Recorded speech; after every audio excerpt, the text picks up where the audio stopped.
Praise the lord. ప్రభు పేరిట అందరికీ వందనాలు. నా పేరు గాబ్రియేలు. నేను క్రీస్తు సువార్త అనే యూట్యూబ్ ఛానల్ ద్వారా ప్రతిరోజు దేవుని సువార్తను అందజేస్తూ ఉంటాను, పత్రాలు ఇస్తూ ఉంటాను. దేవుని వాక్యం ఎంత గొప్పదో, దేవుని ప్రేమ ఎంత గొప్పదో నేను తెలియజేస్తూ ఉంటాను. నాకు కనపడిన వాళ్ళందరికీ సాధ్యమైనంత వరకు దేవుని మాటని, దేవుని సువార్తని నేను చెప్తూ ఉంటాను. దయించి మీరు కూడా చెప్పండి. ఎందుకంటే దేవుడు మనకి ఎన్నో మేలులు చేశాడు. ఆ మేలులు దేవుణ్ణి ఎరగని వాళ్ళకి కూడా మనం తెలియపరచాలి. దేవుని పరిచయం చేయడం ద్వారా దేవుడు వాళ్ళ జీవితాల్లో కూడా అద్భుత కార్యాలు చేస్తాడు. కాబట్టి దేవుణ్ణి మనం పరిచయం చేయాలంటే సువార్త ద్వారానే పరిచయం చేయగలం. దయించి మీరందరూ సువార్త చెప్పండి. నశించిపోతున్న ఆత్మల కొరకు మీ వంతు బాధ్యతగా మీరు భారం కలిగి ఉండండి. మీకు కానీ నాకు కానీ దేవుడు ఎన్నో అద్భుత కార్యాలు చేశాడు.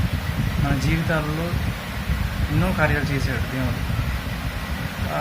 మనం ఆ కార్యాలు నాకు చేశాడు, నేను మేలు పొందాను దేవుని వలన, నాకు కార్యాలు జరిగినాయని చెప్పని మనం మెలకుండా ఉండకూడదు, ఇంట్లో ఉండకూడదు.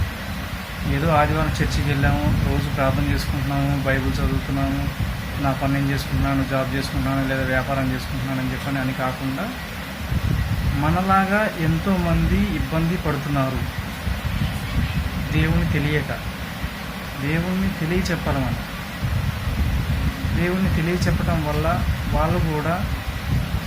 వాళ్ళు కొన్ని మేళ్ళను బట్టి, దేవుడు వాళ్ళకి చేసిన కార్యాలను బట్టి వాళ్ళు ఇంకొకరికి చెప్తారు.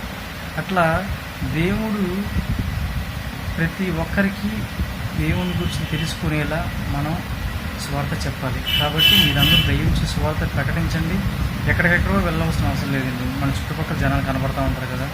మనం మార్కెట్కి వెళ్ళినప్పుడు కానీ, లేదా షాప్స్కి వెళ్ళినప్పుడు కానీ, ఏదన్నా బయటికి వెళ్ళినప్పుడు కానీ, ఎక్కడైనా సరే దేవుడు మనకి మనుషులు కనపడుతూనే ఉంటారు. వాళ్ళకి వెళ్ళి సిగ్గుపడద్దు, వాళ్ళకి వెళ్ళి సువార్త చెప్పండి. సిగ్గు ఎందుకు పడతాం? సిగ్గుపడద్దు.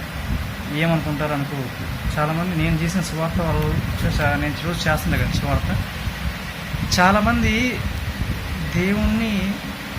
దేవుడు గొప్ప దేవుడు వాళ్ళకి తెలుసు. చాలామంది నేను పత్రాలు ఇచ్చేటప్పుడు కళ్ళకద్దుకుంటున్నారు. అంటే యేసుక్రీస్తు గొప్ప దేవుడు అని తెలుసు. యేసుక్రీస్తు